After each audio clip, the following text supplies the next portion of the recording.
It was nearly midnight when the soft chime of the diner's doorbell broke the silence, as if whispering secrets into the quiet night.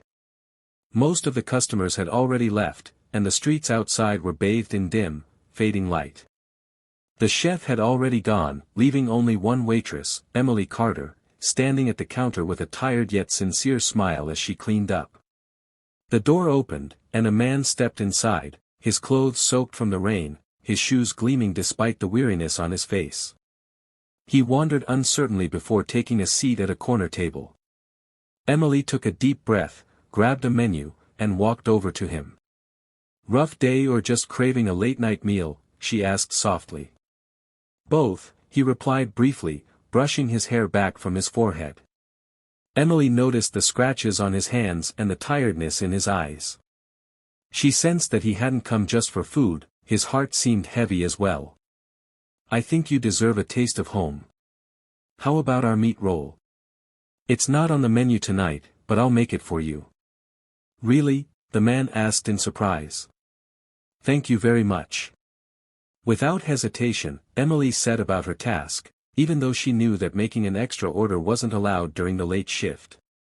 Her father's words echoed in her mind: "If you have more than enough, don't build higher walls, instead, set a longer table." Those words had never left her heart. This man's name was Thomas Blake. On the surface, he appeared to be just another traveler, but in truth, he was a billionaire entrepreneur, the founder and CEO of the country's largest restaurant chain. That very day, he had deliberately hidden his identity to see how his restaurant employees treated ordinary people. Emily had no idea of his true identity. To her, he was merely a hungry, weary man coming in for a meal. For her, it was a simple act of kindness, but for Thomas, it was a jolt, a reminder that humanity still thrived. After finishing his meal, he left, discreetly slipping $100 bill beneath his plate along with a folded napkin bearing a note that read, "You gave me what I hadn't felt in years, genuine kindness." But the next day, everything changed. The diner's manager burst into the office, furious. "You gave someone a free meal? Everything's been broadcast on CCTV. This is against our rules. You're fired." Emily tried to explain, but her words were met with cold dismissal. Because she had acted from the heart, her job was abruptly taken away. In a single moment, her world went dark. She didn't know where the next rent payment would come from or how her daughter's school fees would be managed. That night, as she lay beside her daughter, silent tears rolled down her cheeks. Clutched in her daughter's hand was a drawing that read, "My mom is my hero." 2 days later, Emily sat in a corner of her small room, tallying how many days of rations remained, wondering where the next payment for rent would come from, and how she would manage her daughter's schooling. Outside, the rain poured steadily while silence filled the room. Her daughter, though reading her books, kept glancing at her mother with quiet concern. Then came a knock at the door. When Emily opened it, standing there was the same stranger, only now, he was not drenched from the rain. He was dressed neatly, holding a file in one hand and wearing a gentle smile. "My name is Thomas Blake," he said softly. "And perhaps you remember me as the man who came to your restaurant late at night in the rain." Emily looked at him silently. "That night, I wasn't just a hungry traveler. I was exhausted, but not merely in body. I was tired in spirit," Thomas said, his voice trembling slightly. "I am the owner of a very large restaurant chain," he continued, "but for the past several months, a question has been weighing on my heart: have we lost our humanity in the relentless pursuit of profit?